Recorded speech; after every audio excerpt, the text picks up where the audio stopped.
नवीन वर्ष गुरुवारी सुरू होतंय. हे फक्त योगायोग नाही भक्तांनो, हे स्वामींचं संकेत आहे.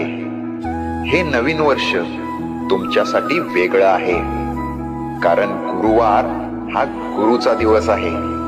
आणि गुरु जेव्हा सुरुवात करतो तेव्हा अर्धवट राहिलेलं आयुष्य पूर्णत्वाकडे जातं. ज्यांना वाटत होतं माझं काही होणारच नाही, त्यांच्यासाठीच हा गुरुवार आहे.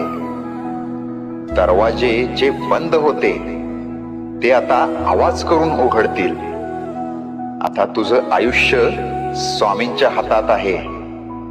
फक्त एक गोष्ट कर, मन साफ ठेव आणि श्रद्धा घट्ट ठेव, कारण नवीन वर्ष गुरुवारी सुरू होतंय आणि गुरुवार कधी रिकामा जात नाही.